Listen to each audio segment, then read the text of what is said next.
فقد افترى إثما عظيما. Bismillahirrahmanirrahim.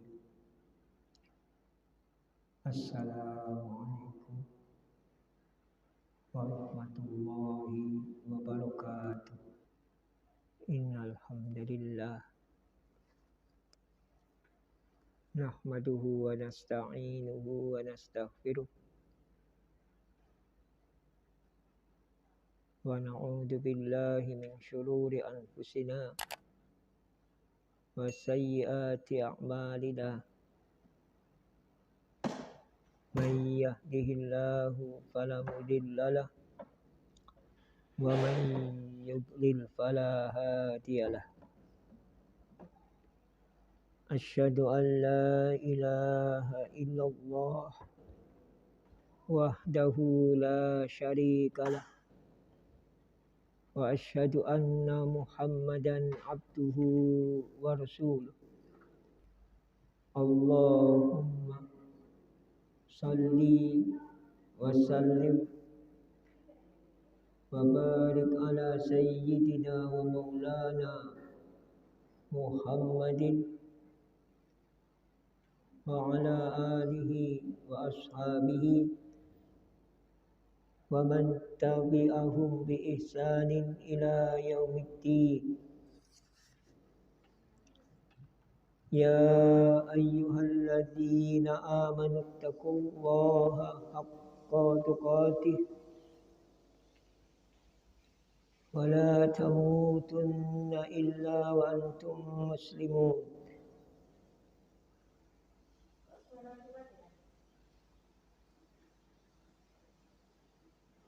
يا أيها الناس اتقوا ربكم الذي خلقكم من نفس واحدة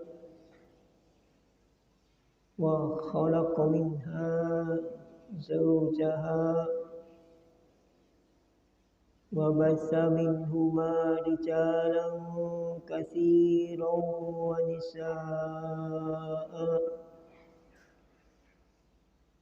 واتقوا الله الذي تساءلون به والأرحام إن الله كان عليكم رقيبا. يا أيها الذين آمنوا اتقوا الله وقولوا قولا سديدا يصلح لكم أعمالكم ويغفر لكم ذنوبكم ومن يطع الله ورسوله فقد فاز فوزا عظيما. أما بعد فإن أصدق الحديث كتاب الله وخير الهدي هدي محمد صلى الله عليه وآله وسلم وشر الأمور محدثاتها وكل محدثة بدعة وكل بدعة ضلالة وكل ضلالة في النار. Kaum muslimin dan muslimat, akhwati fillah wa ikhwani fiddin, azzani Allah wa iyyakum. Barakallahu fikum. Alhamdulillah, segala puji hanya kita panjatkan kehadiran Allah Subhanahu wa ta'ala yang telah menganugerahkan kenikmatan kepada kita yang tidak terhingga, yang diminta ataupun yang tidak diminta Allah Subhanahu wa taala, begitu besar kebaikannya kepada kita. Apa yang kita butuhkan, kita minta kepadanya, Allah Subhanahu wa taala memenuhinya. Termasuk pada pagi hari ini Allah Subhanahu wa taala berkenan menghadirkan kita bersama, mempersatukan kita dalam majlis yang mulia ini, kajian rutin yang pada kesempatan yang berbahagia ini insya-Allah kita akan melanjutkan pembahasan bagian yang kedua dari hadis yang ke-10 dari Kitabul Jami', Kitabul Adab, merupakan bagian akhir dari kitab Bulughul Maram yang disusun oleh Al-Hafidz Ibnu Hajar Al-Asqalani rahimahullahu ta'ala. Kita lihat hadis ke-10 dari Kitabul Adab. Wa an Abi Hurairah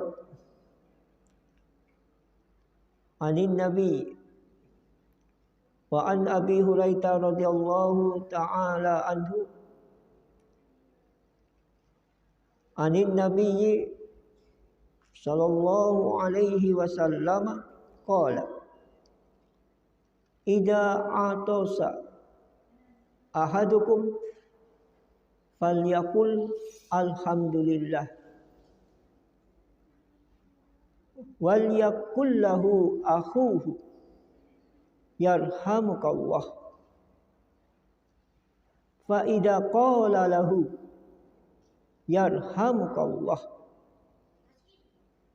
falyaqul lahu yahdikumullahu wa yuslih balakum.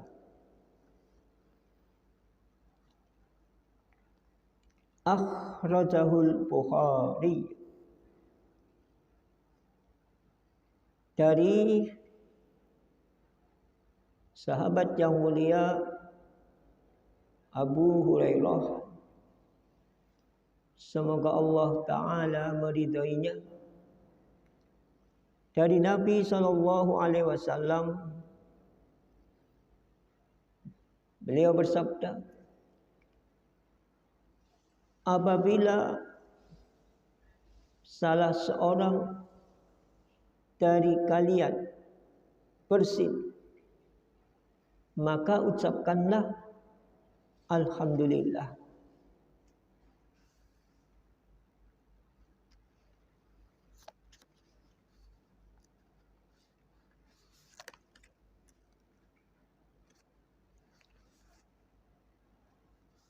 Segala puji bagi Allah. Wal yaqul lahu akhuhu, maka ucapkanlah kepadanya saudaranya. Maksudnya yang bersin mengucapkan alhamdulillah, yang mendengarkannya, yang mendengarnya, ucapkanlah yarhamukallah. Yang bersin mengucapkan alhamdulillah, yang mendengar mengucapkan kepadanya yarhamukallah, semoga Allah merahmatimu. fa idza qala lahu yarhamukallah, maka jika dia berkata kepadamu yarhamukallah, falyaqul lahu, maka ucapkanlah kepadanya yahdikumullahu wa yuslih balakum. Mudah-mudahan Allah memberi petunjuk kepadamu dan memperbaiki keadaanmu. Hadis ini dikeluarkan oleh Al-Imam Al-Bukhari rahimahullah ta'ala dalam kitab sahihnya dengan nomor hadis 6224.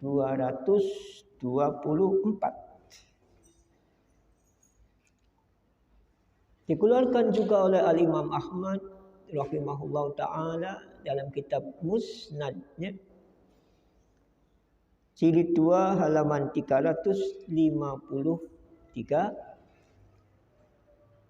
Dikeluarkan oleh Al-Imam Abu Dawud rahimahullah ta'ala dalam kitab Sunannya dengan nomor hadis 5033, dan juga dikeluarkan oleh Al-Imam An-Nasa'i rahimahullah ta'ala dalam kitab Sunannya dengan nomor hadis 9989.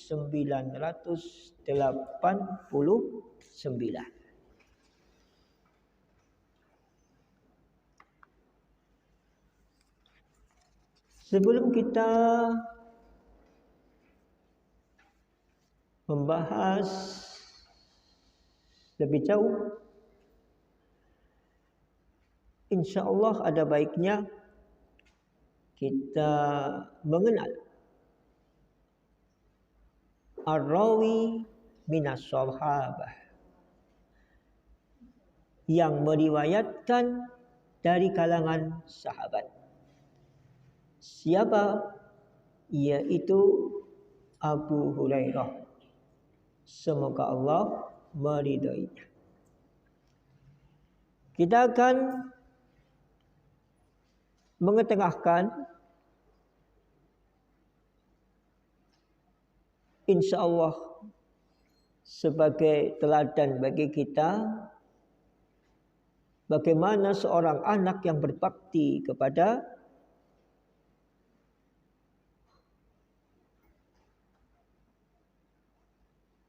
kedua orang tuanya. Di antara bentuk perbuatan bakti paling agung, dilihat di sini, a'zamu birril walidaini, berbuat baik, berbakti kepada kedua orang tua yang paling agung. A'zam, yang paling agung. Tidak ada yang melebihi perbuatan bakti ini.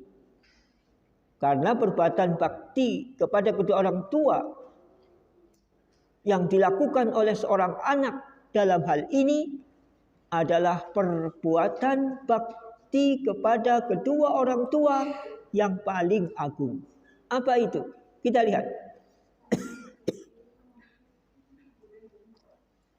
Di antara bentuk baktinya seorang anak kepada kedua orang tuanya yang paling agung adalah kesungguhan, keseriusan seorang anak dalam mendorong kedua orang tuanya untuk mendapatkan hidayah agar menjadi sebab keduanya masuk surga.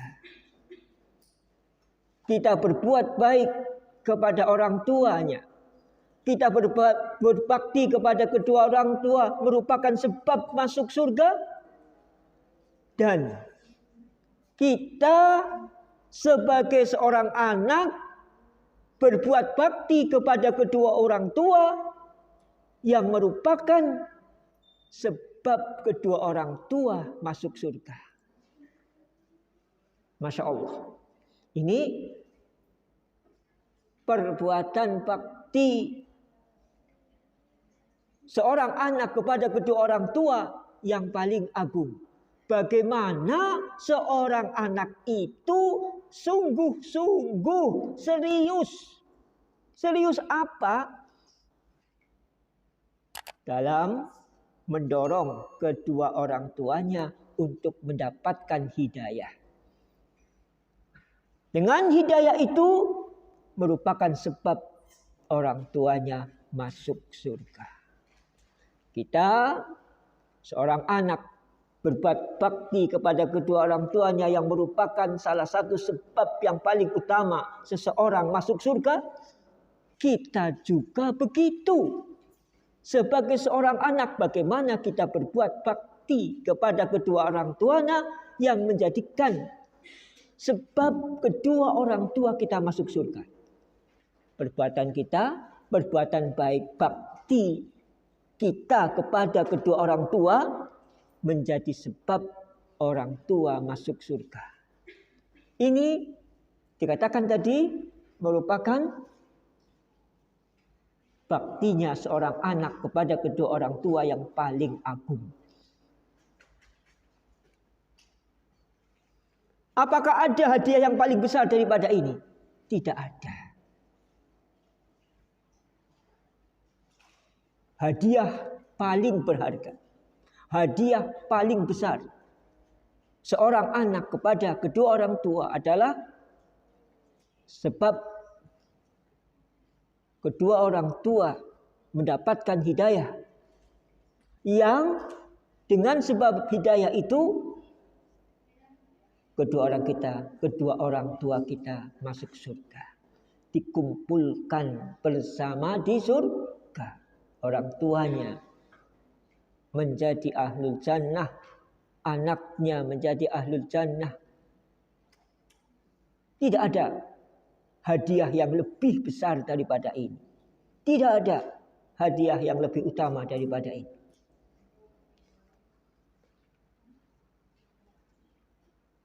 Abu Hurairah radhiyallahu taala anhu mengerahkan segenap tenaga dan sangat serius dalam membimbing ibunya yang masih musyrik untuk mendapatkan hidayah.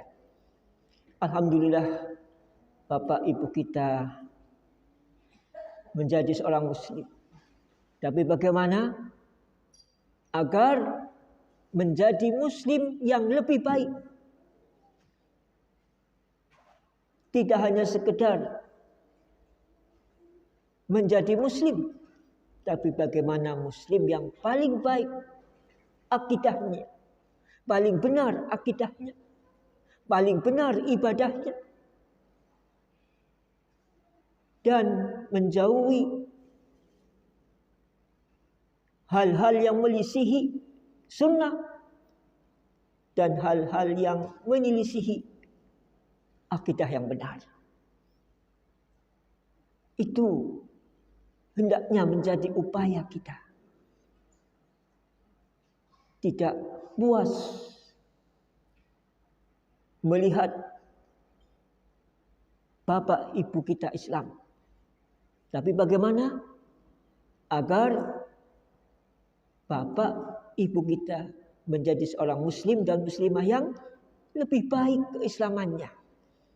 Sebagaimana kita insya Allah berusaha bagaimana semakin hari semakin baik ibadah kita, semakin hari semakin baik tauhid akidah kita, sehingga insya Allah pada saatnya nanti ketika dijemput malakul maut untuk menghadap Allah dalam keadaan iman dan Islam yang paling baik. Itu yang kita harapkan bersama. Demikian juga kedua orang tua kita. Kita membagi-bagi hidayah. Kita membagi hidayah. Hidayah apa ini? Hidayatul bayan. Karena hidayah taufik adalah hak satu-satunya menjadi hak Allah. Ya.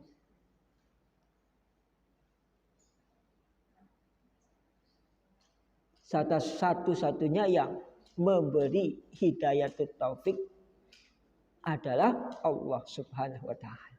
Tetapi kita sebagai anak bagaimana? Serius, sungguh-sungguh. Bagaimana mengajak kedua orang tua kita itu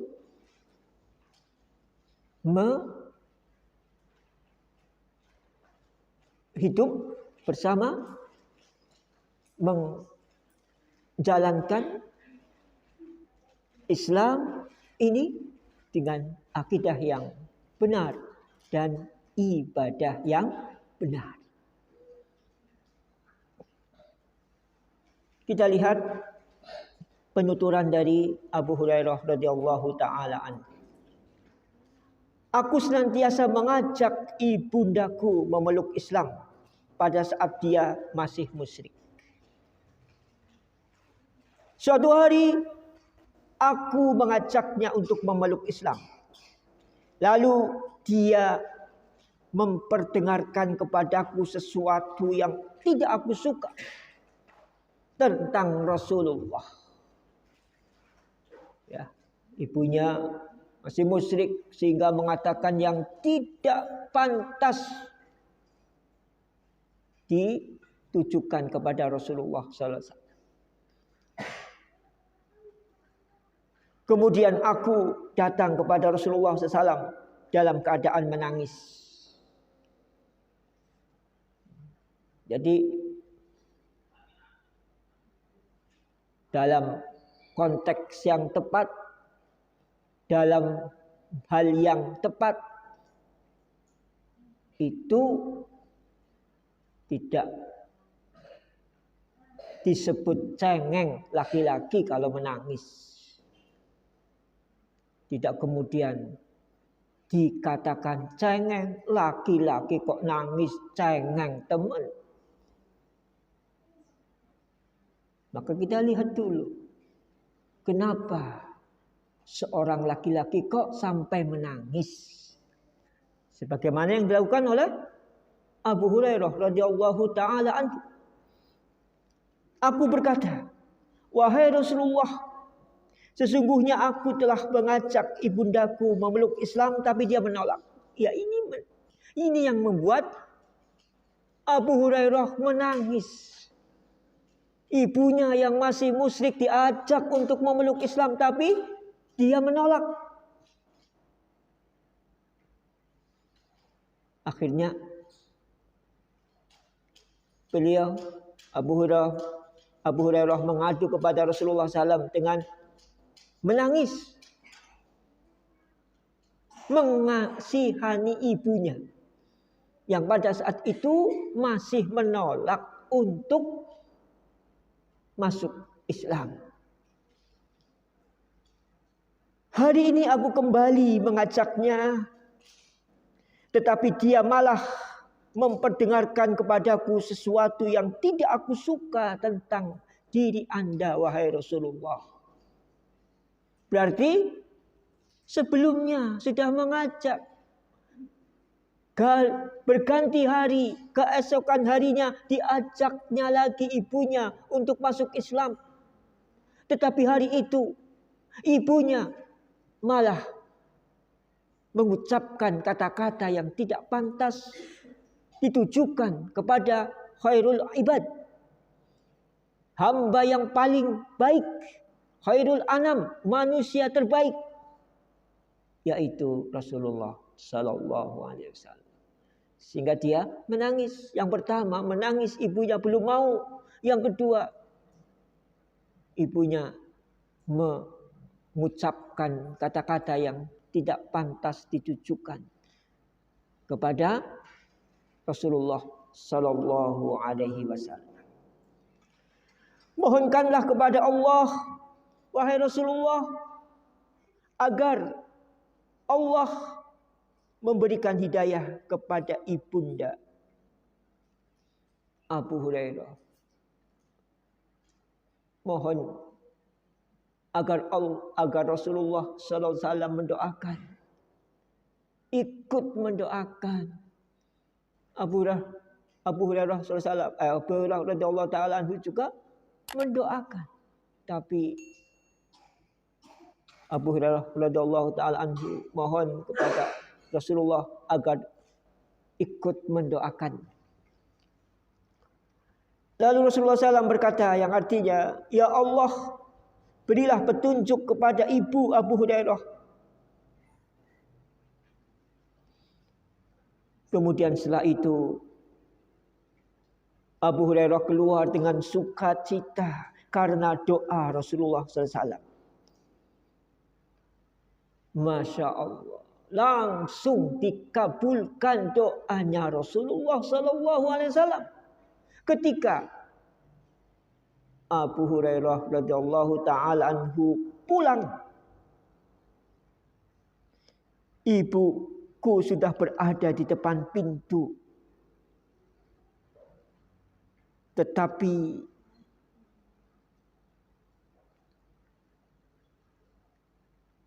ketika aku tiba dan sudah berada di depan pintu, ternyata pintu tertutup. Pintunya tertutup. Ibuku mendengar suara langkah kakiku seraya berkata, "Diam di tempatmu, wahai Abu Hurairah." Kemudian aku mendengar gemericik air. Ternyata ibunya mandi. Lalu mengenakan baju panjangnya. Kemudian bergegas meraih kerudungnya. Lalu membuka pintu. Kemudian mengucapkan asyhadu alla ilaha illallah wa asyhadu anna Muhammadan abduhu wa rasuluh. Langsung dikabulkan oleh Allah Subhanahu wa taala. Setelah pulang dari Rasulullah SAW melakukan atau memanjatkan doa yang mulia itu, ibu dari Abu Hurairah radhiyallahu taala anhu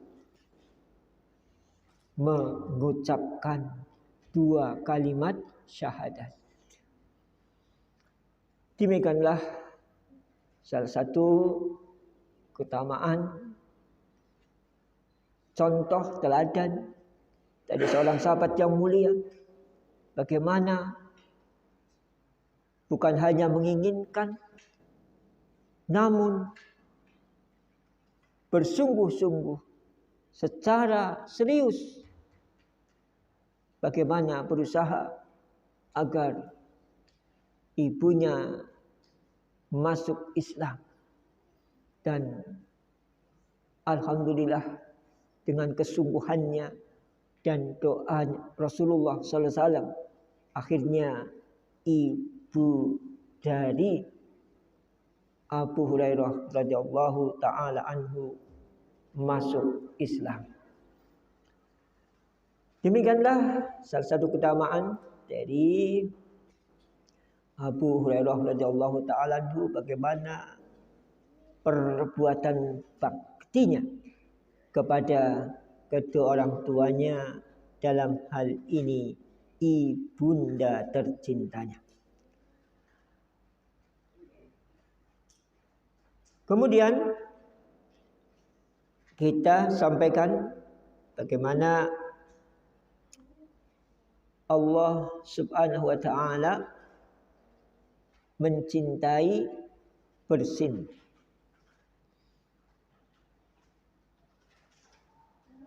Rasulullah SAW bersabda dalam sebuah hadis yang sahih yang dikeluarkan oleh Al-Imam Al-Bukhari rahimahullah ta'ala dalam kitab Sahih Al-Bukhari jilid 7 halaman 124. Berarti dalam kitab Fathul Bari.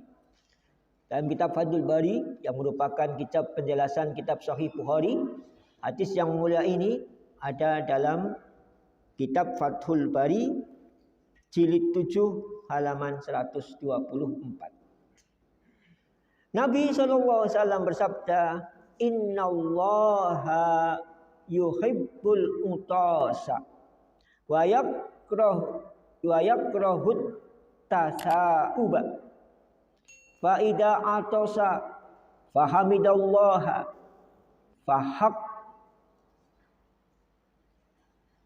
fahaqqun ala kulli muslimin sami'ahu ayyushammitahu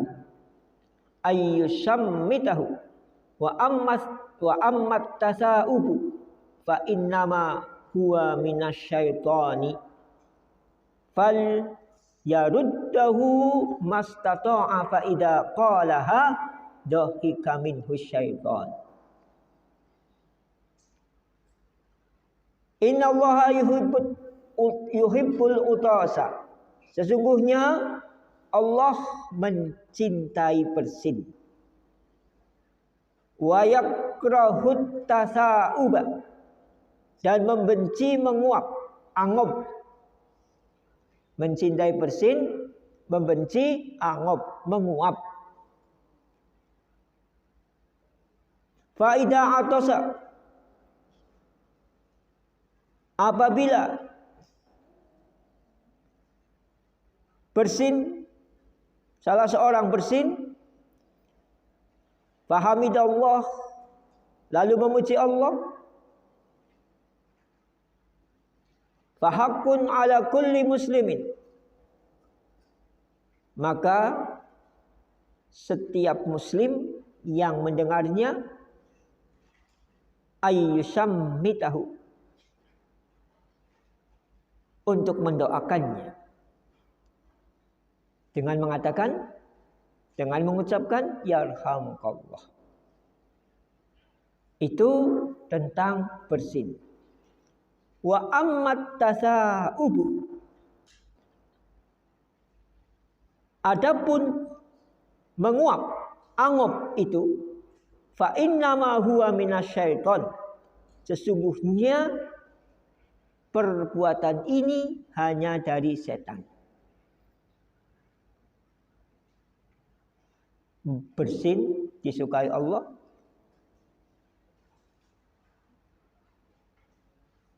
tetapi Allah tidak menyukai angob. Kenapa begitu? Karena huwa minasyaiton. Angob itu dari setan. Dari setan. Fal yaruddahu mastata'a, maka hendaklah seseorang menahannya sebisa mungkin. Ditahan supaya tidak angob. Ada desakan dari dalam yang akan mengakibatkan angob, maka ditahan semampunya supaya tidak angob. Nah, itu faida qalaha, kalau dia mengatakan hak, menguap tanpa ditahan, apalagi tidak ditutup mulutnya, maka dhahika minhu syaitan, setan pun mentertawakannya. Ditertawakan setan, senang. Dibenci Allah, tetapi disenangi setan. Dengan senangnya mereka tertawa. Apalagi kalau tidak ditahan sampai terdengar ha gitu.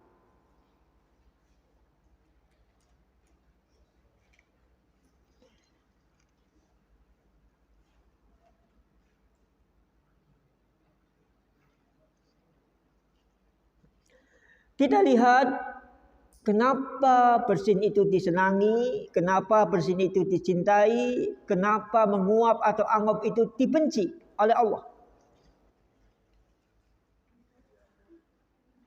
Karena dalam hal tersebut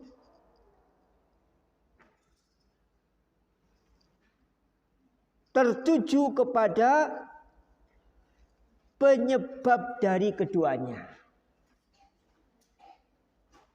Penyebab dari keduanya. Nanti kita lihat penyebabnya bersin itu apa. Jelas tadi yang angop itu dari setan. Makanya Allah tidak suka. Kalau Allah tidak suka, kita pun hendaknya tidak menyukainya. Bukti kita tidak menyukai angop itu dengan menahan. Supaya tidak sampai angop. Apalagi dalam sholat. Dalam sholat kita pernah nggak mau angop? Nah, kalau kita dalam sholat terutama ada desakan untuk angop, ditahan. Sambil menutup mulutnya. Dan juga hendaknya dilakukan di luar sholat. Penekanannya ketika sholat.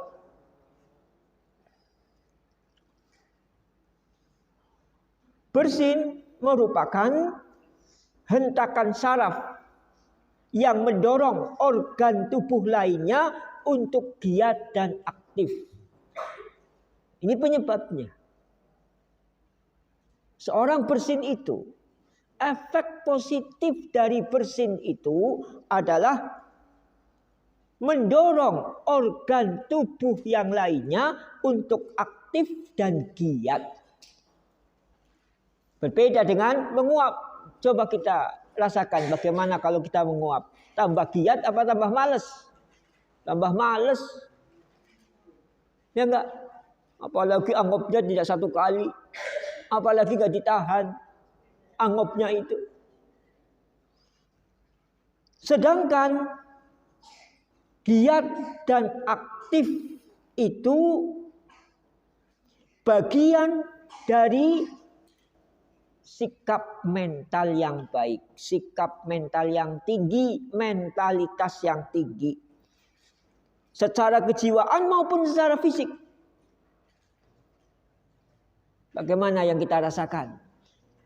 Jiwa kita, fisik kita ketika setelah bersin. Berbeda dengan angop, berbeda dengan menguap. Yang termasuk tanda kelesuan, kemalasan, dan kecenderungan saraf untuk santai, rileks. Itu angop. Semakin banyak angop, semakin tidak ditahan, bawaannya males, bawaannya lesu. Ya, bawaannya santai.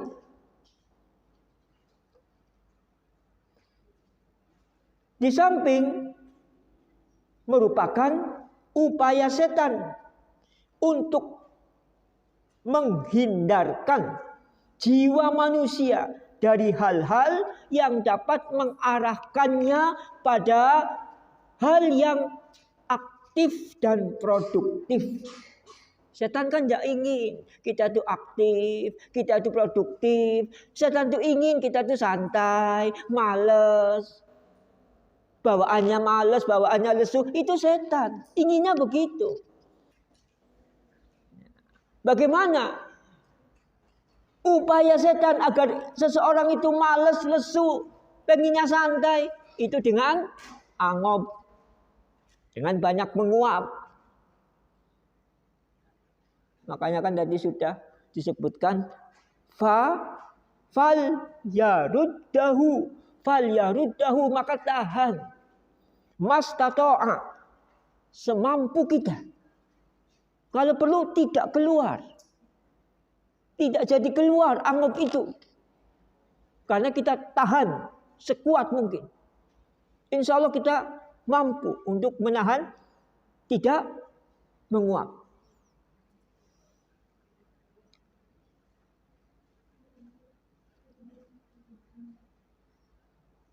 Rasulullah SAW menyebutkan bahwa menguap berasal dari setan. Wa ammat tasaubu fa innama huwa minasyaiton.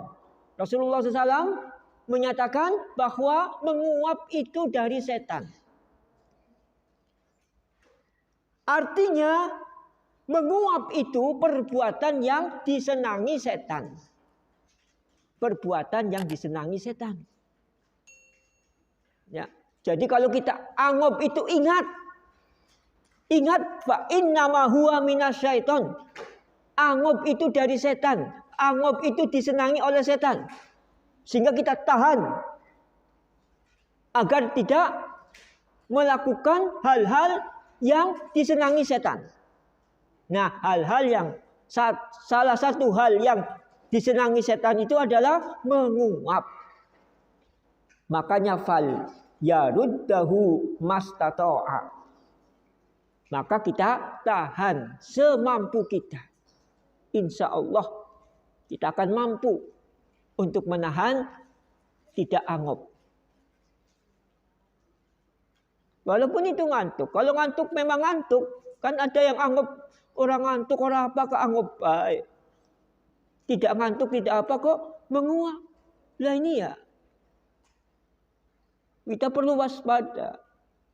Jangan-jangan ini apa? Perangkap setan. Beda kalau ya kita mungkin bisa membedakan. Bagaimana anggap karena mungkin kurang tidur, apa kurang istirahat. Malamnya kurang tidur, nyenyak. Tapi kalau anggap makan sudah banyak, tidur sudah cukup, kok anggap saja. Jadi kita perlu waspada. Kita ingat, fa innama huwa minasyaiton. Maka sesungguhnya menguap itu, anggap itu hanya dari setan. Kenapa begitu? Karena anggap itu adalah salah satu perkara yang disenangi setan. Sehingga tidak ingin kita itu melakukan hal-hal yang disenangi oleh setan. Tujuan Rasulullah SAW memberitahukan hal ini tidak lain dan tidak bukan adalah memperingatkan setiap muslim agar tidak menjadi mangsa bagi perangkap setan. Kita sadar hendaknya itu salah satu perangkap setan dan kita tidak ingin terjatuh dalam perangkap setan. Maka kita tahu sekarang bahwa anggap itu adalah perangkap setan. Kalau itu perangkap setan, maka kita berusaha untuk menahan. Karena pertama tadi karena itu perangkap setan, yang kedua hal yang disenangi oleh setan.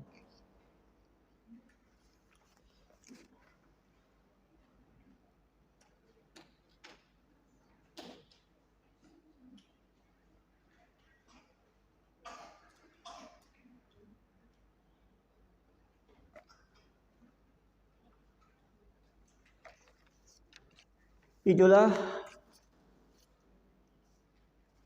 yang disampaikan tentang bersin dan menguap. Ya.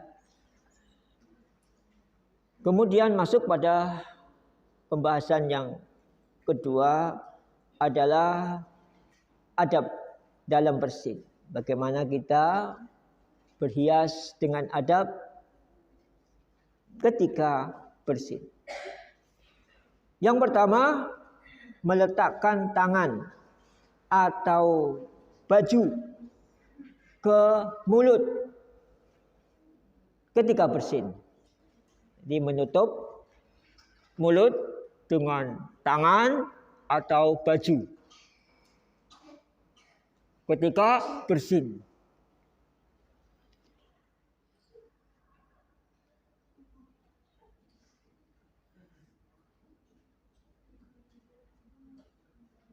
Demikianlah petunjuk Rasulullah sallallahu alaihi wasallam.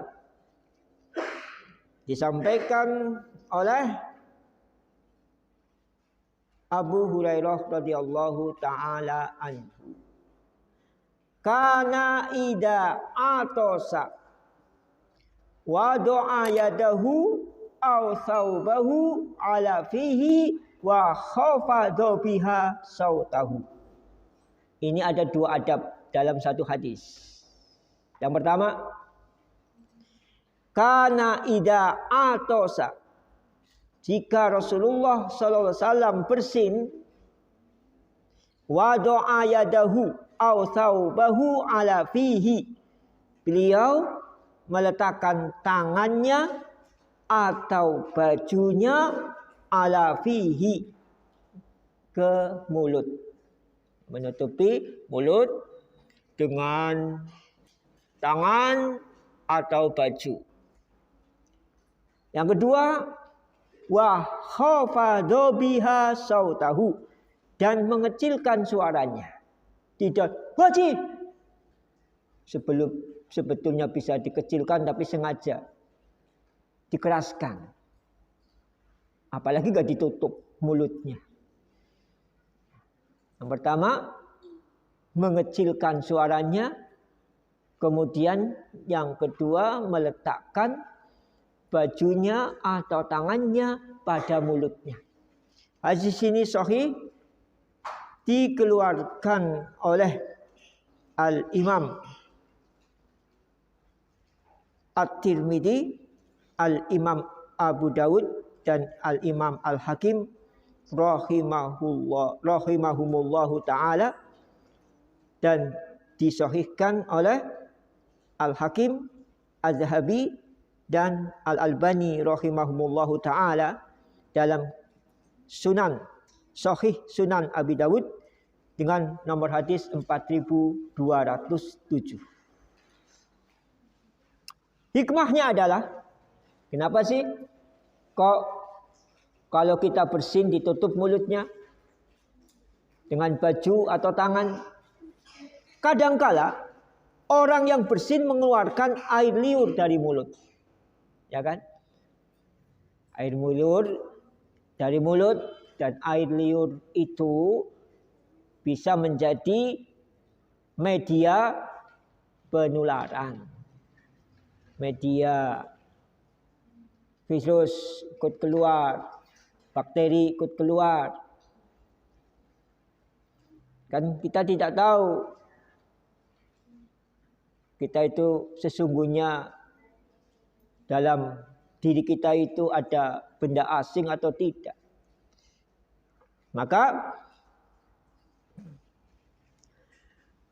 kita menutupnya agar air liur dalam mulut hanya mengenai tangan kita, hanya mengenai baju kita yang digunakan untuk menutupi mulut. Atau air liur dari mulut sehingga dapat mengganggu orang yang berada di sebelahnya. Bagaimana kira-kira kalau kita melihat teman duduk sebelahnya mengeluarkan air liur, apalagi sedang makan kita, bagaimana? Ya. Mengganggu tidak? Mengganggu. Apalagi kalau ada benda asing yang tidak terlihat yang ikut keluar dengan air liur, itu lebih mengganggu lagi. Ya. Atau menjadi penyebab tersebarnya penyakit biiznillahi ta'ala. Jadi kita yakini kalau ada penyakit menular itu bukan karena penyakitnya, tapi karena izin Allah. Allah menjadikan sebab menularnya penyakit. Kenapa? Karena ada orang yang tertular, ada orang yang tidak. Kan tidak semua orang tertular. Berarti penyakit menular itu bukan karena penyakitnya itu secara zatnya.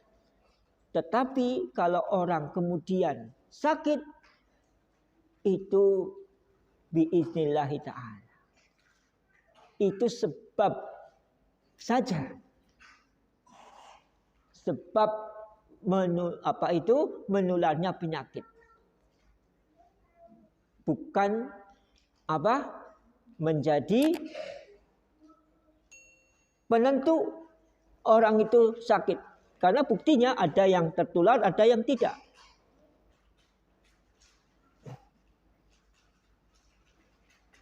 Maka tidaklah layak bagi seseorang menyakiti saudaranya atau membuat mereka menjauh.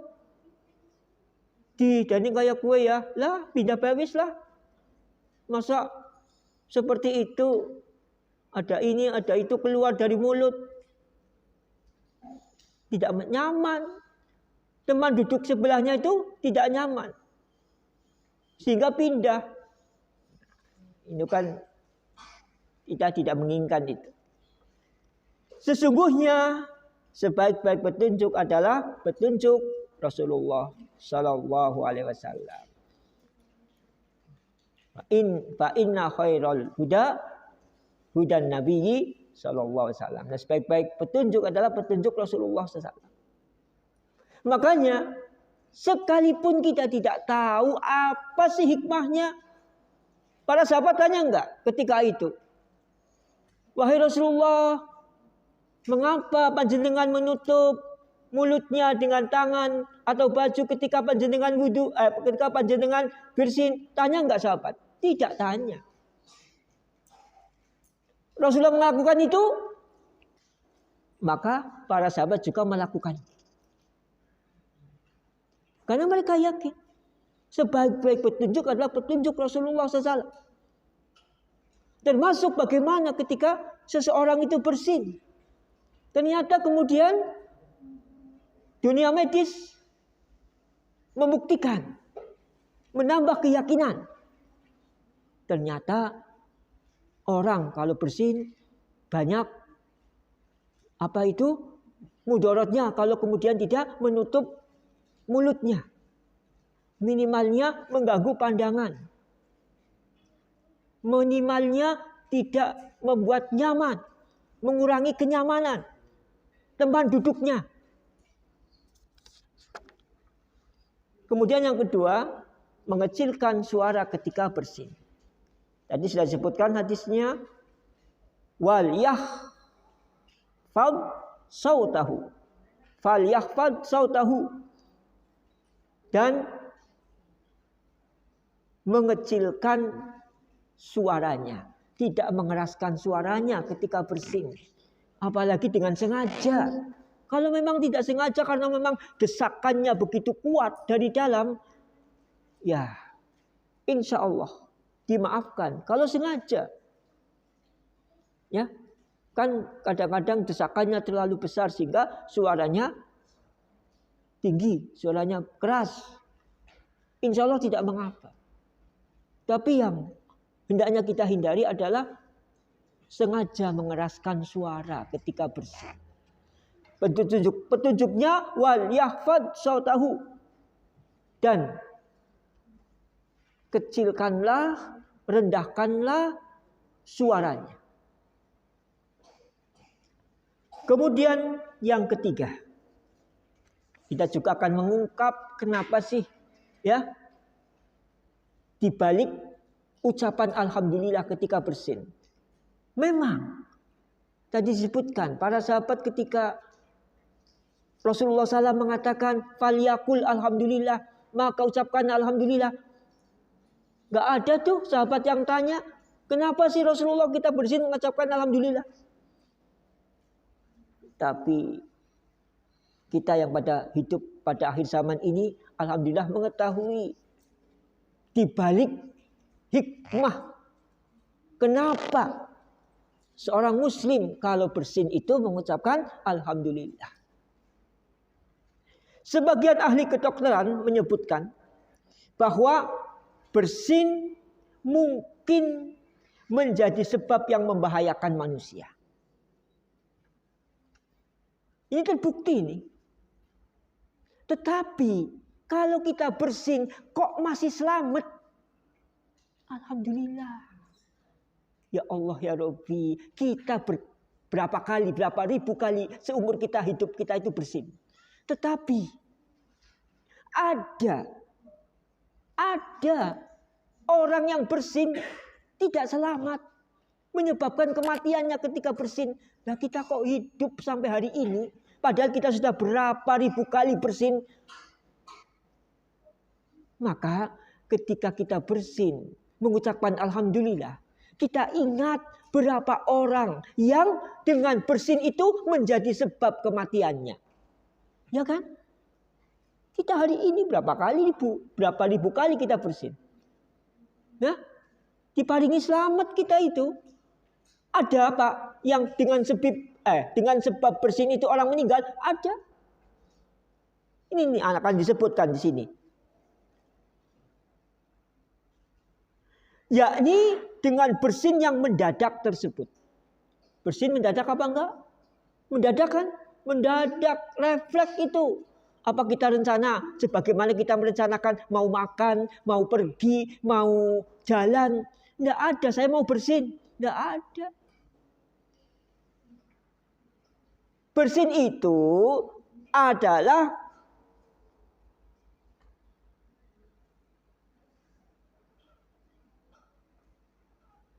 prosesnya mendadak. Refleks tidak bisa kita rencanakan. Waktunya juga tidak. Ya, kalau waktunya mending. Oh, waktunya ketika bangun tidur. Sebagaimana bangun tidur itu kebanyakan kita pengen buang air kecil ketika bangun tidur malam. Kalau bersin tidak. Mendadak. Sehingga berpengaruh terhadap anatomi tubuh, bahkan dapat menyebabkan kematian. Bersin itu salah satu sebab kematian. Dan ini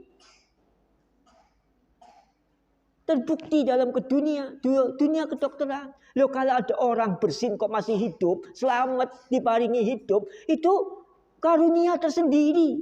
Mungkin kita tidak menyadari selama ini. Ya alhamdulillah. Tapi dengan tambahan informasi seperti ini, kita semakin menghayati betapa kita itu masih disayang Allah. Bersin yang kita alami itu bukan bersin yang menyebabkan kematian. Naudzubillah ya, udah bersin belum alhamdulillah, terus diambil nyawanya. Naudzubillah ya. Baru haji, dengan haji itu belum alhamdulillah sudah keluar nyawanya.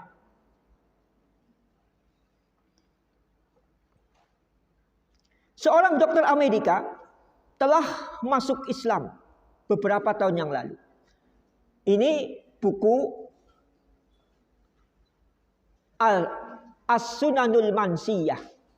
As-Sunanul Mansiyah itu sunnah-sunnah yang terlupakan. Sunnah-sunnah yang terlupakan. Disusun oleh pengarangnya. Itu pengarangnya Syekh wanita pada tahun 2005. Nah, pada 2005 saja disebutkan di sini beberapa tahun yang lalu seorang dokter Amerika masuk Islam. Berarti 2024 19 tahun lalu, yang 19 tahun lebih yang lalu, 19 tahun yang lalu lebih, ada seorang dokter Amerika masuk Islam setelah mengadakan penelitian terhadap banyak orang. Dokternya ini non-muslim, kemudian dia melakukan penelitian terhadap banyak orang. Terungkaplah oleh dokter ini bahwa bersin dapat menyebabkan kematian mendadak. Ya. Bersin itu bisa menyebabkan kematian mendadak. Alhamdulillah kita diparingi urip, kita diparingi selamat setelah bersin. Padahal bersin itu salah satu sebab kematian yang mendadak. Mungkin kita baru tahu ya. Kita baru tahu. Mungkin kita selama ini tidak tahu kalau bersin itu merupakan sebab kematian mendadak. Kita diparingi selamat setelah bersin. Ya. Sampai hari ini sudah berapa ribu kali bersin. Kebutaan mendadak. Ya Allah ya Rabbi. Karena tadi kan bersin itu kan mempengaruhi organ tubuh yang lain. Tidak meninggal, tetapi buta mendadak. Ya Allah ya Rabbi. Hari ini kita masih bisa melihat. Berapa kali ribu bersin. Kita masih bisa melihat. Padahal bersin salah satu sebab kebutaannya mendadak. Orang bisa buta mendadak karena bersin. Kelumpuhan. Berat-berat kan ini? Berat-berat ini. Mati mendadak, buta mendadak, lumpuh mendadak. Karena apa itu semua? Karena bersin. Kemudian khusus bagi wanita, turunnya rahim. Rahim saja bisa turun. Berapa kekuatannya bersin itu? Ya. Rahimnya saja bisa turun. Fi qararim makin. Ya. Rahim kan disebut Al-Quran itu kan qaror makin. Tempat yang koror, yang kokoh. Itu bisa turun karena bersin. Tetapi alhamdulillah para muslimah sampai hari ini rahimnya tidak turun karena sebab bersin. Dan akibat yang lainnya. Serem-serem kan ini? Serem-serem ini 4 ini. Sudah disebutkan 4 saja seram semua. Ya. Mati mendadak, buta mendadak, lumpuh mendadak, rahim turun. Kan serem semua itu. Ada lebih dari 15 kemudorotan yang dapat menimpa manusia disebabkan bersin. Tadi cuma 4 kan? Tapi ada 15 bahaya. Kemudorotan dalam bersin ada 15. Makanya setelah bersin kok tidak ada kemudorotan satu pun. Pantas apa tidak, sesuai apa tidak, cocok apa tidak, kita mengucapkan alhamdulillah. Ya kan?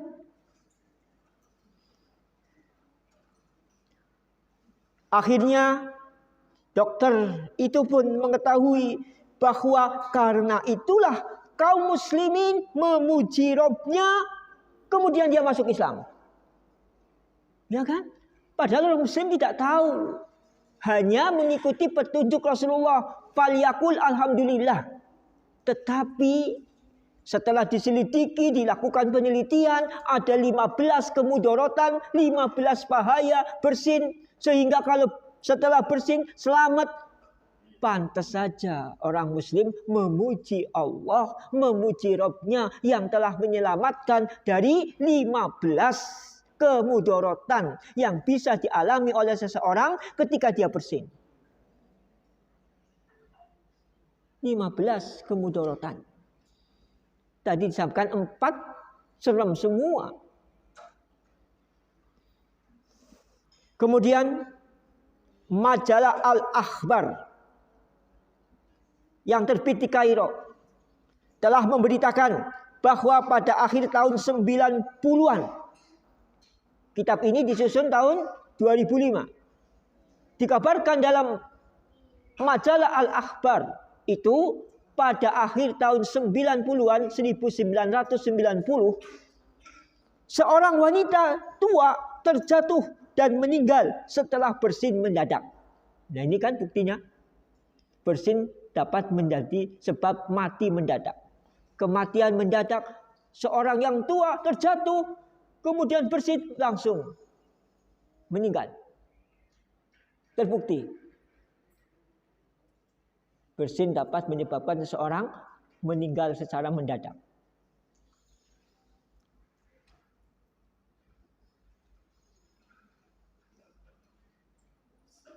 Allah Subhanahu wa taala telah menyelamatkan orang yang bersin dari semua itu.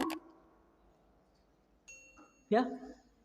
Kita hendaknya merasa setelah bersin kita merasa termasuk orang-orang yang diselamatkan Allah. Karena berapa banyak orang yang mendapat kecelakaan disebabkan bersin. Mendapat mudarat disebabkan bersin. Lah kita kok selamat? Tadi dikatakan sudah berapa ribu kali kita bersin sampai hari ini kita selamat. Tidak ada bahaya. Alhamdulillah. Artinya Allah Subhanahu wa taala telah menyelamatkan diri kita. Ketika bersin dari semua kemudaratan itu, maka wajib bagi setiap orang untuk mengucapkan sebagaimana yang diperintahkan Nabi sallallahu alaihi wasallam. Idza atasa ahadukum falyakul alhamdulillah. Apabila salah seorang dari kalian bersin, maka ucapkanlah alhamdulillah. Insya Allah setelah hari ini kita bersin, kita semakin menghayati perkataan atau ucapan alhamdulillah ketika kita bersin. Betapa orang itu meninggal ketika bersin mendadak. Tetapi alhamdulillah kita yang bersin, Allah Subhanahu wa taala menyelamatkan.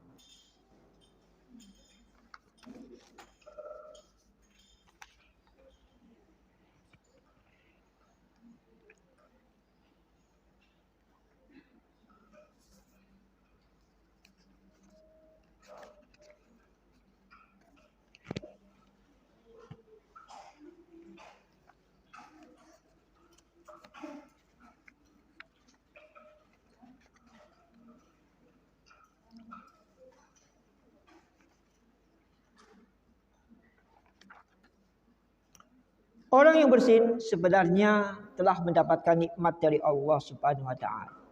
Kita menyadari bahwa kalau kita bersin diparingi selamat, tidak ada kemudaratan, itu sejatinya telah mendapatkan nikmat dari Allah Subhanahu wa taala. Sehingga dengan bersinnya itu keluarlah kotoran dari tubuhnya. Dia akan merasakan lebih ringan daripada jika bersin tersebut tertahan dalam dirinya. Makanya kebalikan dengan menguap. Kalau menguap ditahan, kalau bersin tidak boleh ditahan. Karena itu kesempatan. Kotoran dari tubuh akan keluar dengan bersin. Maka nggak mau kotorannya dikeluarkan. Ada orang kebelet kok nggak mau ke toilet. Jadi penyakit nanti. Karena itu harus dikeluarkan. Bersin juga. Bersin itu harus dikeluarkan. Hanya dengan menutup mulutnya dan tidak mengeraskan suaranya.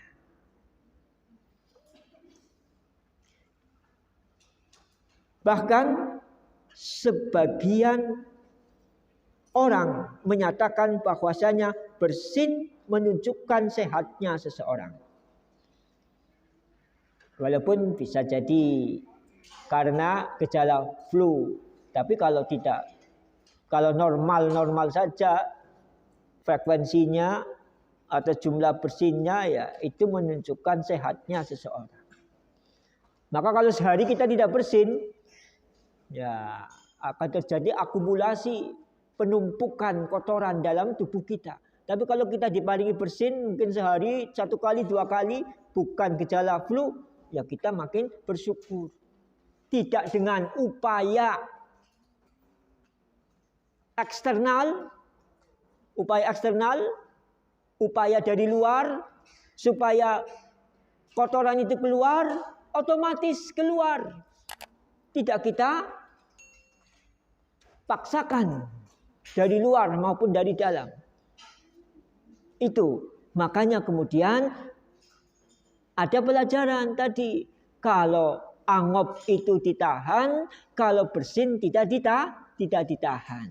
Tetapi mulutnya ditutup karena itu akan bersamaan dengan kotoran keluar. Kalaupun tidak kotoran, ya mungkin air liur, membuat teman sebelahnya tidak nyaman, maka ditutup dengan tangannya atau bajunya. Karena itu hendaknya dia mengucapkan alhamdulillah. Ya. Pertama, keluarnya kotoran, yang kedua menunjukkan tanda sehatnya seseorang. Yang dimaksud di sini bukan orang yang bersin terus-menerus yang menunjukkan bahwa dia sedang sakit. Ya, maksudnya bersin mungkin lebih dari 2 kali atau 3 kali dalam sehari, tapi bukan gejala dia sakit. Kan beda. Kalau bersin dalam kondisi normal, bukan gejala sakit, itu menunjukkan sehatnya seseorang. Makanya kita titeni saja, sehari pernah enggak bersin. Semakin banyak bersin, kalau itu bukan karena gejala penyakit tertentu, maka insya Allah menunjukkan kita sehat. Karena lebih banyak atau banyak kotoran yang keluar. Karena bersin itu.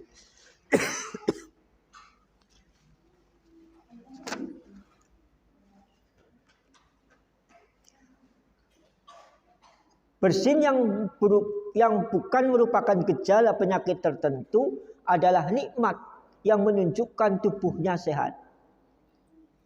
Gampang ya? Mungkin seorang dokter bisa mendeteksi kesehatan seseorang. Salah satunya indikasinya itu dengan bersin. Bu, Pak, tiap hari bersin enggak? Enggak ya dok. Tapi kalau tiap hari bersin, apalagi 2 kali, yang sekali lagi bukan gejala penyakit, itu menunjukkan tanda sehatnya seseorang. Mudah kan indikasinya? Walaupun bukan satu-satunya indikasi. Salah satu indikasi sehatnya seseorang itu dengan bersin. Tiap hari bersin apa tidak? Bersin yang bukan gejala penyakit atau sakit.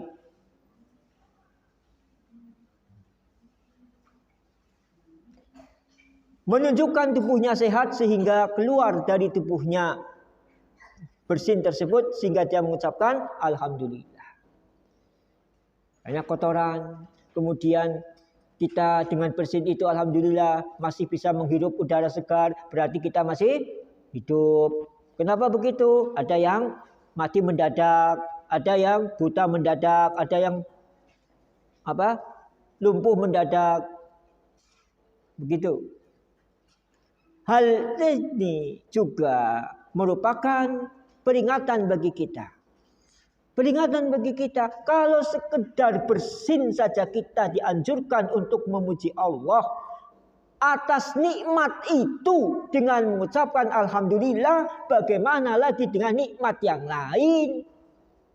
Apalagi kita tahu betapa dengan bersin kita itu masih diberi nikmat bisa menghirup udara segar dengan lapang, berarti masih hidup. Ada yang bersin karena bersin mati mendadak, ada. Kalau kita bisa berjalan, maka supaya kita tidak putus syukurnya, kita ingat betapa berjalan itu merupakan sesuatu yang berharga bagi penderita stroke. Jangankan berjalan, mengangkat telapak kaki saja tidak bisa. Kita kan nggak berdoa setiap hari, ya Allah, mudahkanlah saya mengangkat telapak kaki, ya Allah, mudahkanlah saya mengangkat tangan, ya Allah, mudahkanlah saya mengangkat kepala, ya Allah. Apa kita berdoa setiap hari? Begitu? Kan tidak. Tetapi Allah Subhanahu wa taala memudahkan bangun tidur, bisa duduk dengan mudah. Ada itu saudara kita yang bangun melek, tetapi mau duduk susah.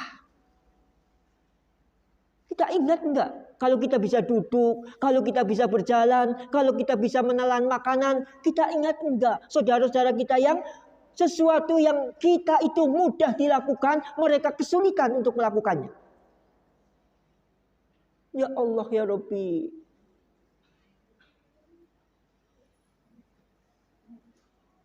Makanya kita sering-sering menjenguk orang sakit, walaupun tidak ada kerabat, ya ke rumah sakit melihat mereka itu yang di ICU, yang di UGD, yang di bangsal, ya kan? Kita mudah melakukan. Padahal mereka yang sakit itu, yang terkapar di rumah sakit itu susah untuk melakukan apa yang kita mudah kita mudah melakukan.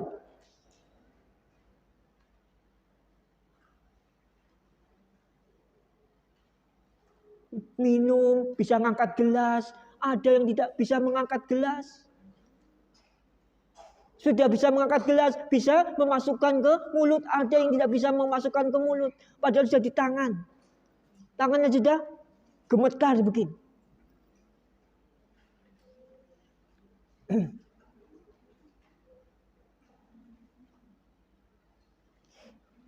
Maka yang mungkin kita menganggap itu suatu yang sepele, suatu yang remeh, bisa mengangkat gelas, bisa mengangkat tangan, bisa mengangkat kaki. Tapi kalau kita dalami, sesungguhnya itu bukan sesuatu yang remeh. Kenapa? Karena beberapa, mungkin banyak saudara kita yang tidak bisa melakukannya, walaupun sekedar hanya mengangkat kaki, walaupun hanya sekedar mengangkat tangan, walaupun hanya sekedar menggenggam tangan saja tidak bisa, menggenggam tangan, ya kan? Sehingga kita itu sama sekali nggak usah melihat kenikmatan dunia yang diberikan kepada orang lain, kepada kita saja. Apakah sudah kita syukuri semua? Wa fi anfusikum, pada diri kita, apakah kita sudah syukuri semua? Kok melihat nikmat dunia yang diberikan kepada orang lain, kober-kobernya gitu loh, ya, kober-kobernya, sempat-sempatnya. Padahal kalau kita lihat diri kita, nikmat yang telah diberikan Allah kepada diri kita, insya Allah kita tidak kesempat lagi melihat kenikmatan dunia yang diberikan orang lain, yang kepada orang lain, yang diberikan Allah kepada orang lain. Tidak sempat.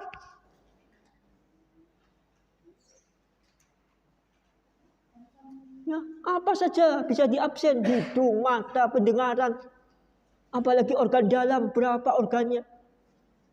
Alhamdulillah, makan enak, keluar ya enak, makan dimasukkan makanan enak, sisa kotoran ya keluar dengan nyaman. Sementara ada orang yang tidak bisa kentut saja, itu sakitnya, subhanallah. Berhari-hari, berapa hari ya, kemarin saya pernah diceritani dengan yang bersangkutan, berapa hari tidak bisa kentut. Kita kentut, tidak sakit, tidak apa.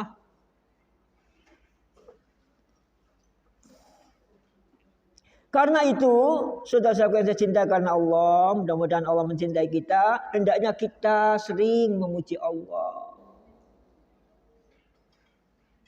Lihat diri kita, penglihatan kita, indah perasa kita, indah pendengaran kita. Itu mungkin waktu kita tidak cukup 24 jam sehari untuk memuji Allah. Tidak cukup. Masalahnya kita tidak merasa itu sesuatu yang berharga. Nanti kalau sudah hilang atau dikurangi pendengarannya, dikurangi pendengarannya, dikurangi penglihatannya, dikurangi indera penciumannya, itu baru kita merasa. Makanya kita sering memuji Allah karena Allah Subhanahu wa taala tidak henti memberi nikmat kepada kita. Masa kita tidak sering memuji Allah? Dia kan menyadari setiap saat Allah memberi nikmat kepada kita. Bisa bernafas, apakah setiap saat?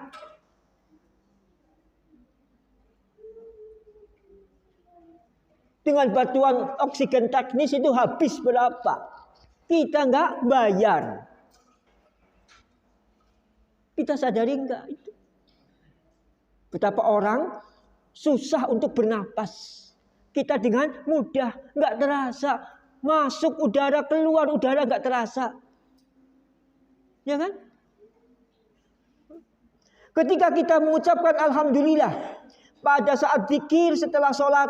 Hendaknya kita merenungkan dalam-dalam makna Alhamdulillah itu. Berapa kali sih? 33 kali.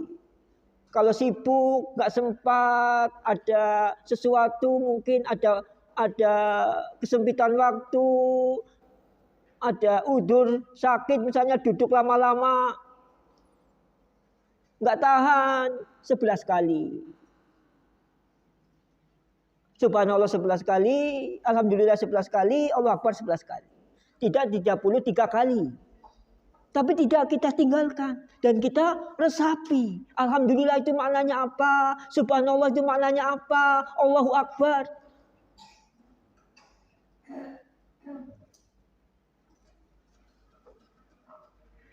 Betapa banyaknya nikmat yang telah dikaruniakan Allah kepada kita. Yang terkadang kita lupa untuk bersyukur kepada Allah. Tadi nikmatnya bisa melangkahkan kaki. Ya, wong kemarin ya kayak gitu, hari ini kayak gitu.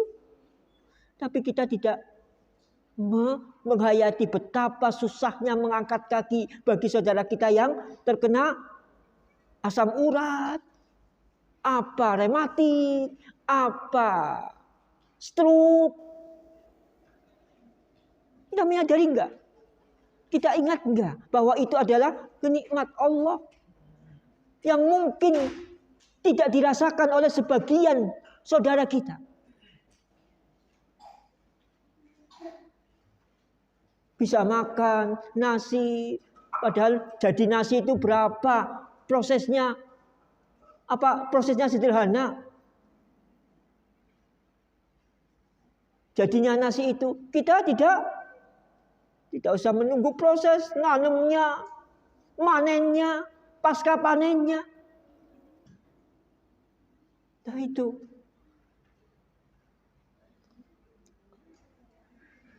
Kadang kita lupa untuk bersyukur kepada Allah Subhanahu wa taala karena kita tidak menghayati bahwa itu adalah kenikmatan yang mungkin tidak dirasakan oleh orang-orang di luar sana. Karena kita oke-oke saja, jadi nggak merasa itu. Nanti kalau sudah nggak ada nafsu makan, nanti kalau sudah, oh ini nggak boleh pak, oh itu nggak boleh pak, oh ini nggak boleh sedikit saja, itu sudah kebanyakan. Bagaimana kalau sudah begitu?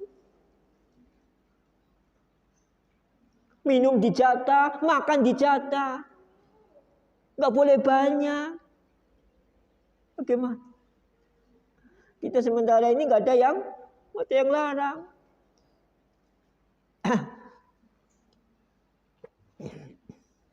Dan kita lupa untuk memuji Allah Subhanahu wa taala yang memudahkan nikmat tersebut kepada kita. Memudahkan kan? Kita makan nggak usah nanam padi, nggak usah panen padi, nggak usah mengolah pasca panen, mudah. Nggak usah masak, ya mungkin diberi, mungkin tinggal beli. Mudah. Bukan hanya nikmat, tapi kita diberi kemudahan memperoleh nikmat itu.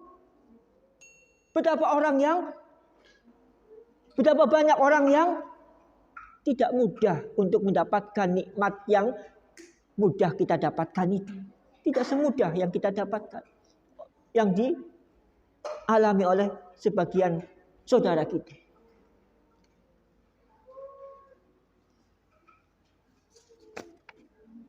Dengan demikian, ketika seseorang bersin itu hendaknya jangan tidak mengeraskan suaranya. Ya tadi adab yang kedua, wa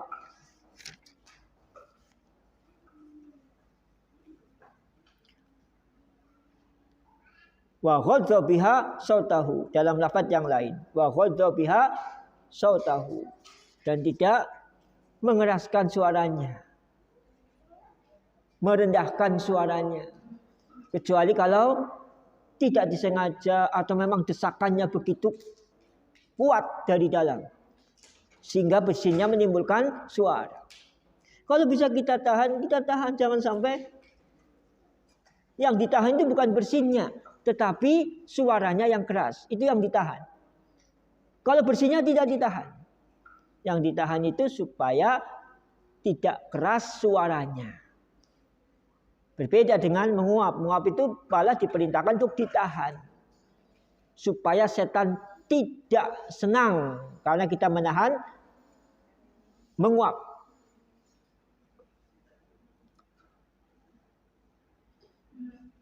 Jika dia tidak mampu menahan atau tidak sengaja, maka hal tersebut tidak mengapa. Ternyata suaranya tidak keras. Suaranya keras ketika bersin. Ya memang tidak mampu menahan atau tidak sengaja. Jadi kira-kira kalau ada desakan keluar, desakan dari dalam untuk bersin kira-kira besar, maka kita tahan supaya tidak keras suaranya. Jadi kita bisa membedakan apa yang ditahan ketika bersin, apa yang ditahan ketika menguap. Yang ditahan ketika bersin itu suaranya. Yang ditahan ketika menguap, menguapnya. Supaya tidak menguap. Nah, itu perbedaan. Selain itu, ketika kita bersin, hendaknya tidak memalingkan kepalanya ke arah kanan atau ke arah kiri tanpa menutupinya, sehingga tersebarlah virus-virusnya, kuman-kumannya, bakteri-bakterinya.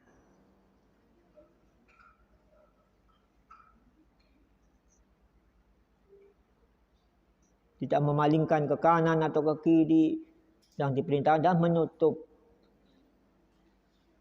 Memalingkan ke kiri kalau memang menutup, jangan memalingkan ke kiri tanpa menutup. Berarti maksudnya tidak nyampe maksud supaya kuman atau kotoran dalam mulut tersebar itu, berarti tidak nyampe. Kan tadi sebutkan hikmahnya menutup mulut dengan baju atau tangan agar zat-zat ikutan dalam bersin itu tidak tersebar. Nanti tangan kita cuci, ya kan?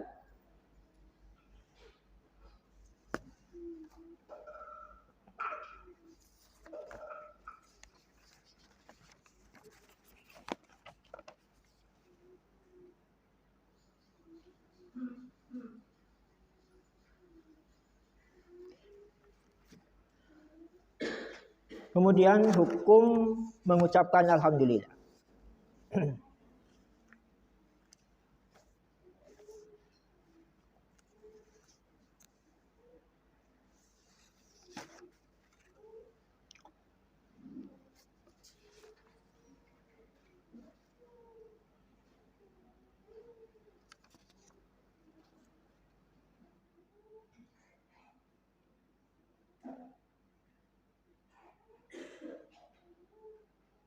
hukum ucapan alhamdulillah itu adalah sunnah.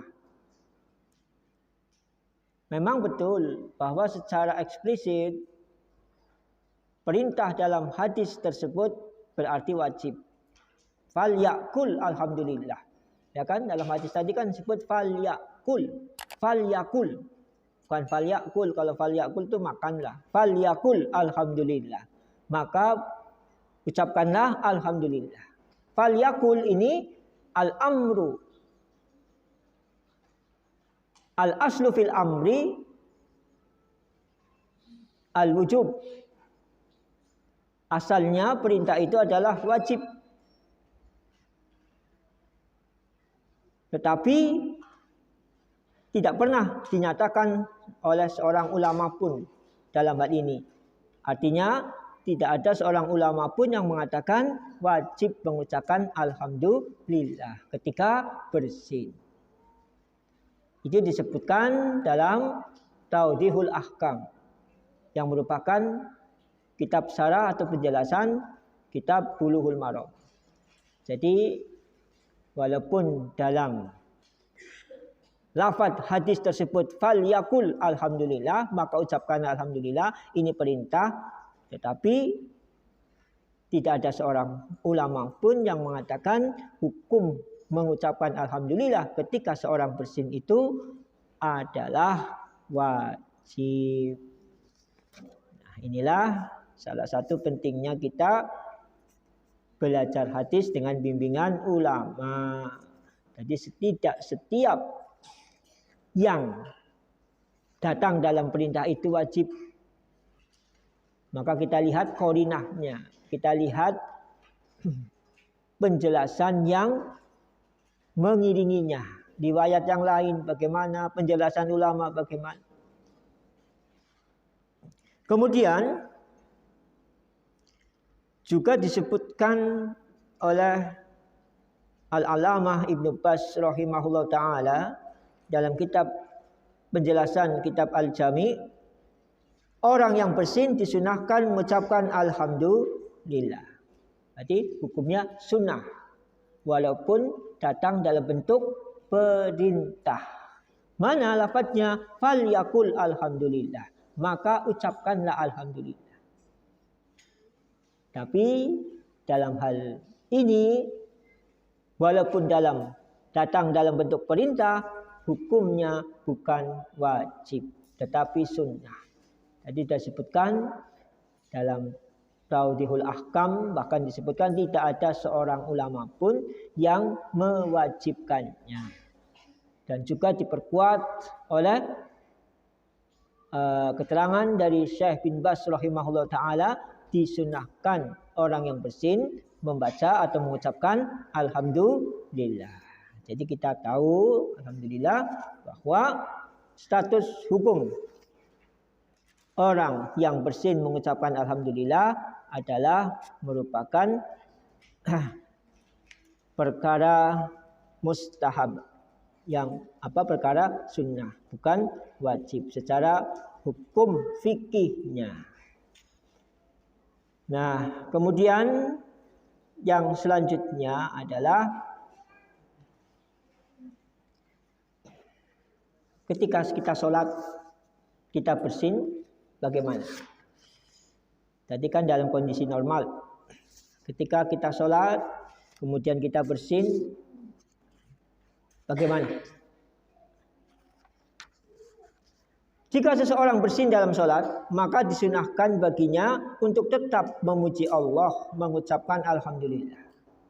Jadi tetap seseorang itu mengucapkan alhamdulillah ketika bersin dalam sholat. Tetapi dengan suara yang lirih.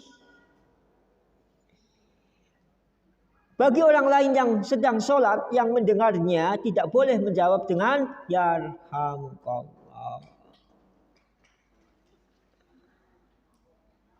Itu kenapa seorang yang bersin dalam sholat tidak terdengar suara alhamdulillah, supaya menghindarkan orang lain untuk menjawab yarhamukallah.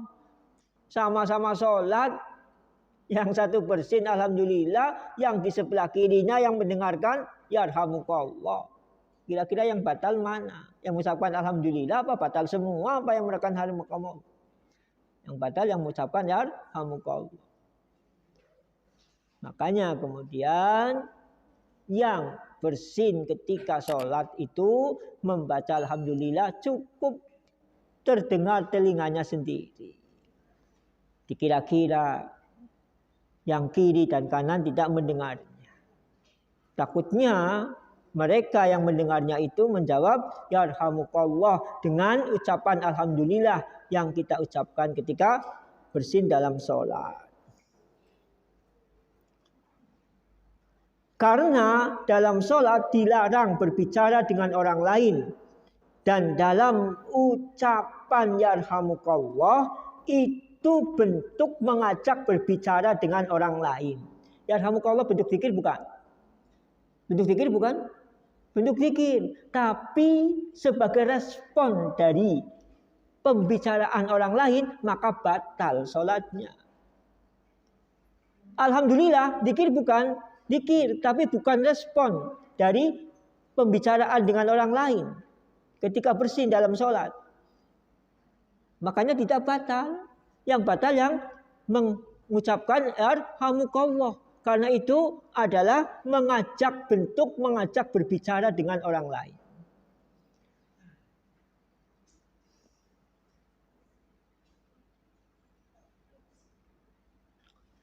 Berbeda dengan orang yang bersin, yang mengucapkan alhamdulillah. Karena sesungguhnya dia sedang memuji Allah dan tidak sedang berbicara dengan orang lain. Begitu perbedaan. Kalau yang mengucapkan alhamdulillah itu adalah bentuk zikir kepada Allah, mengucapkan memuji kepada Allah, bukan sedang berbicara dengan orang lain. Tapi beda.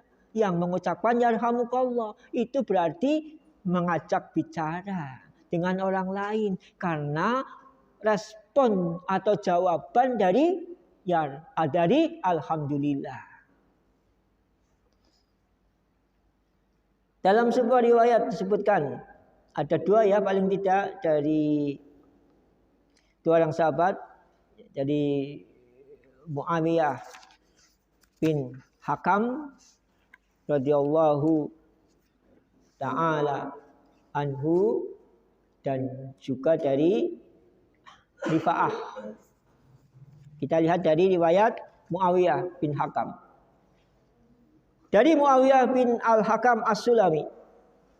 Qala baina ana usalli ma'a Rasulillah sallallahu alaihi wasallam iz atasa rajulun minal qaumi faqultu yarhamukallah.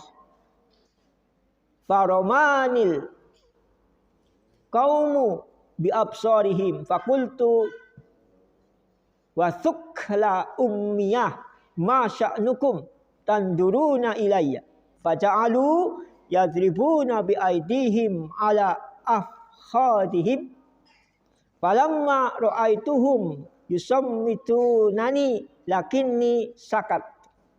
Falamma shalla Rasulullah sallallahu alaihi wasallam fa abi huwa wa ummi ma ra'aitu mualliman qablahu wala ba'dahu ahsana ta'liman minhu. Fa wallahi ma kaharani wala darabani wala syatamani. Qala inna hadhihi sholata la yasluhu fiha syai'un min kalamin nasi innama huwa tasbihu wa takbiru wa qiraatul Qur'an. Ini terkandung juga uslub cara mengajar. Cita-cita pengajar, cita-cita guru itu ada murid yang mengatakan apa di sini? Ma ra'aitu mualliman qablahu wala ba'dahu ahsana ta'liman minhu. Ini cita-cita seorang guru. Tidak ada seorang pengajar pun sebelumnya atau sesudahnya yang baik cara mengajarnya daripada beliau. Ini begitu terpesonanya cara mengajar, cara mendidik Rasulullah SAW kepada para sahabat, khususnya Muawiyah bin Hakam. Ketika aku sedang sholat bersama-sama Rasulullah, demikian penuturan dari Muawiyah bin Al-Hakam As-Sulami radhiyallahu ta'ala anhu, tiba-tiba ada seorang laki-laki dari jamaah sholat yang bersin. Lalu aku mengucapkan, yarhamukallah. Ada yang bersin, alhamdulillah. Dia menjawab, yarhamukallah. Maka seluruh jamaah mengarahkan pandangannya kepadaku. Berarti yang lain tahu ya. Yang lain tahu kalau ada yang sholat bersin alhamdulillah, tidak perlu dijawab yarhamukallah. Jamaah yang lain tahu sehingga memandang, melihat ini orang sholat kok jawab yarhamukallah. Ya kan? Aku berkata, ada apa gerangan dengan kalian? Kan gak ngerti nih. Gak ngerti kalau mereka memandangi siapa itu? Muawiyah bin Al-Hakam itu. Karena dia sedang sholat menjawab bersin. Jamaah yang mengucapkan alhamdulillah. Kenapa kalian melihat kepadaku? Ya, pada melihat dia yang mengucapkan yarhamukallah, pada melihat Muawiyah bin Al-Hakam, bukan Muawiyah bin Abi Sufyan, Muawiyah bin Al-Hakam. Mereka pun menepukkan tangan-tangan mereka pada paha mereka. Ini batal enggak ini? Batal kalau berulang-ulang, kalau sekali ya, karena tidak ada perlunya.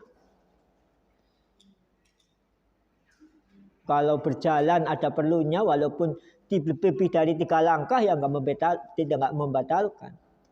Misalnya merapatkan sof, ada sof yang renggang, ada yang batal, ya dirapatkan. Sof depan ada yang batal, mundur. Sof belakangnya merapatkan. Mungkin lebih dari 3 langkah. Walaupun hanya sedikit, tapi kalau tidak ada perlunya, bila haja tanpa ada perlu. Mereka pun, tatkala aku tahu mereka menginginkan agar aku diam, lantas aku pun diam. Ya mungkin ada yang isyarat ya. Ada isyarat supaya diam, sholat itu diam. Maka baru Muawiyah kemudian diam. Tatkala Rasulullah SAW selesai sholat, maka sungguh ayah dan ibuku sebagai tebusan untuk menebus Rasulullah SAW. Boleh enggak orang tua dan ibu, ayah dan ibu untuk tebusan? Enggak boleh. Tapi saking apa? Saking herannya, saking ajibnya. Kok ada orang seperti itu? Kok ada guru yang mengajar, yang mendidik seperti itu? Apa? Aku belum pernah bertemu dengan seorang pendidik sebelumnya maupun sesudahnya yang lebih baik pengajarannya daripada beliau. Ini kan cita-cita ustaz, cita-cita murabi, cita-cita muallim yang mengajar. Bagaimana murid merasa tidak ada guru yang lebih baik kecuali fulan. Saya sekolah TK sampai kuliah selesai, nggak ada guru yang paling baik kecuali dia. Ya kan? Itu cita-cita pengajar. Makanya Ar-Rasul Al-Muallim. Rasulullah SAW itu muallim sejati. mu'alim pertama dan paling utama. Kenapa? Kesan muridnya, kesan sahabat itu tidak ada pengajar sebelumnya atau sesudahnya yang lebih baik daripada beliau. Kenapa sih? Kok bisa dikatakan begitu? Demi Allah, beliau tidak menghardikku. Jadi betapa besar kesalahan mungkin yang dilakukan oleh murid kita, jangan sampai kita menghardik. Pertama, apalagi di depan teman-teman. Itu sesuatu yang menyakitkan. Yang kedua, tidak memukulku. Sedapat mungkin, kalau tidak terpaksa, walaupun memukul itu boleh. Dan aturan tentang memukul juga rinci. Boleh, tapi ada rinciannya. Dan tidak mencelaku. Nah, itu salah satu uslub, metode dalam mendidik. Apakah mendidik istri, apakah mendidik anak, apakah mendidik murid. Tidak menghardik, tidak memaki, tidak memukul. Walaupun memukul boleh. Ada rinciannya. Bagaimana memukulnya, kapan memukulnya, pada waktu kapan memukulnya, kondisinya bagaimana ketika dia dengan terpaksa memukul. Itu ada rinciannya. Jangan semata-mata. Maka kalau ustadz itu, pengajar itu, musyrif itu perlu belajar dengan fikih tentang memukul. Jangan sampai main pukul tanpa memahami bagaimana fikih tentang memukul, aturan tentang memukul. Ya kan? Musyrif ini yang berhadapan langsung dengan santri ini perlu. Suami juga, orang tua yang menghadapi anak, suami yang menghadapi istri. Apalagi istri, belum dihajar, belum dinasihati sudah dipukul. Bagaimana? Kan tahapannya kan terakhir. Dinasihati, pisah ranjang, baru memukul kalau memang tidak mempan dengan dua. Jangan belum apa-apa sudah dipukul. Mukulnya saja enggak benar. Bagaimana memukulnya juga ada aturannya. Makanya perlu itu Ustaz Iftah sebagai kesantrian itu, musyrif itu diberi pengarahan tentang bagaimana kalau terpaksa memukul yang dibenarkan. Gitu.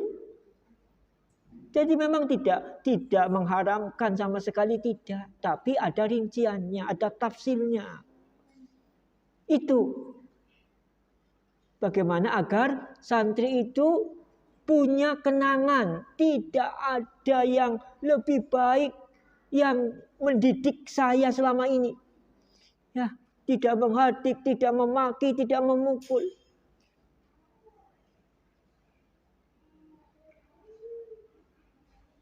Maka beliau bersabda, sesungguhnya sholat ini tidak dibolehkan di dalamnya ada percakapan manusia. Ya kan? Berbuat salah enggak di Muawiyah bin Al-Hakam berbuat salah. Tapi dalam memperingatkannya Rasulullah SAW itu tidak dengan menghardik, tidak dengan memaki, tidak dengan memukul. Itulah yang membekas pada diri Muawiyah bin Al-Hakam radhiyallahu taala anhu.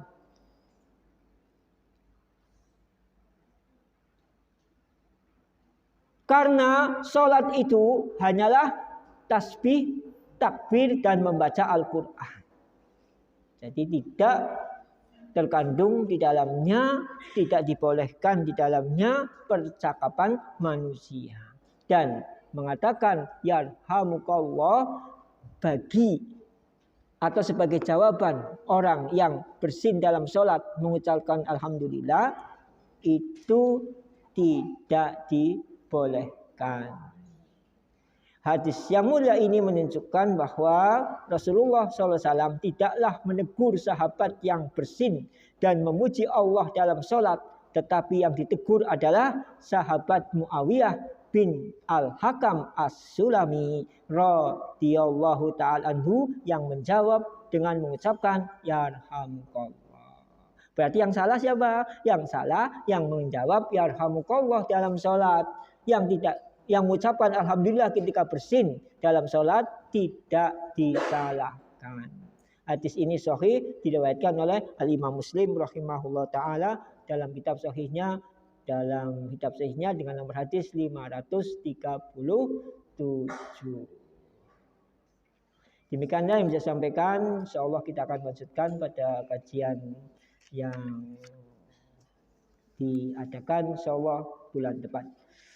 Baik, pertama pertanyaan untuk akhwat.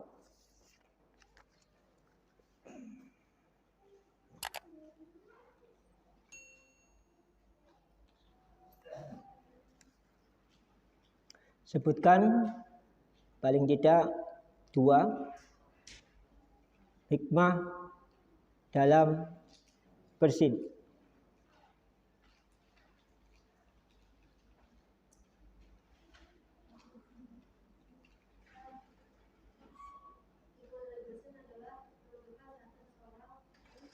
Apa? Sehat seseorang ya. Kenapa sehat? Ya, kenapa? Kok bisa dikatakan sehat? Adanya? Ya, betul. Yang kedua?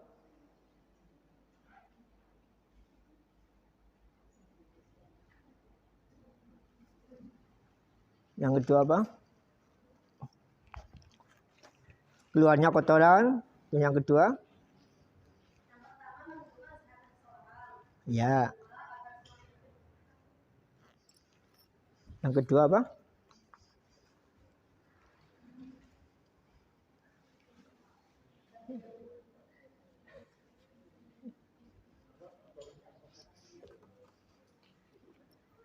Sehatnya seseorang. Yang kedua, kan hikmahnya 2.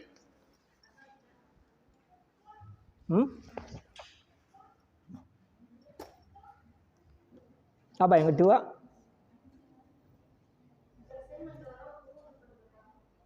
Ya, merangsang atau memberi stimulus bergeraknya organ tubuh yang lain untuk giat. Ya, sahih. Barakallahu fiik. Kemudian untuk ikhwan.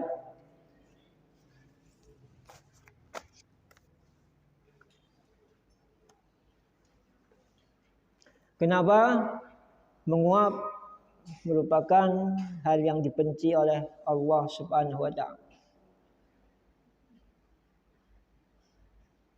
2, paling tidak 2 hal yang menunjukkan bahwa menguap adalah yang dibenci oleh Allah. Bersin dicintai, menguap dibenci. Nah, apa yang menyebabkan menguap adalah perbuatan yang dibenci oleh Allah, sehingga kita berusaha semampu sedapat mungkin untuk menahan. Ya, 1.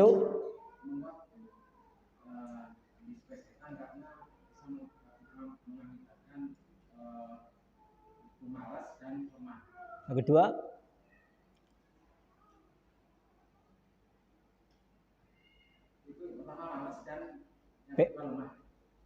yang dua,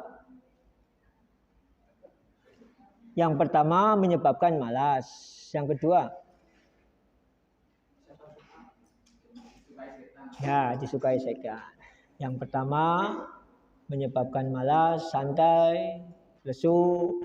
Yang kedua, yang disenangi oleh setan. Kebalikannya dibenci oleh Allah, disenangi oleh setan. Baik, barakallahu fikum. Wa Asad.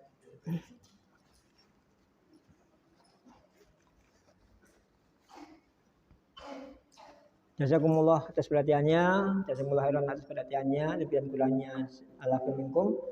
Mudah-mudahan bulan depan kita berjumpa lagi dalam keadaan sehat walafiat dan dalam keadaan iman dan Islam yang lebih baik. Amin ya rabbal alamin. Wassallallahu ala nabiyina Muhammad wa ala alihi wa sahbihi ajmain. Wa akhiru da'wana alhamdulillahi rabbil alamin. Wassalamualaikum warahmatullahi wabarakatuh. ومن يشرك بالله فقد افترى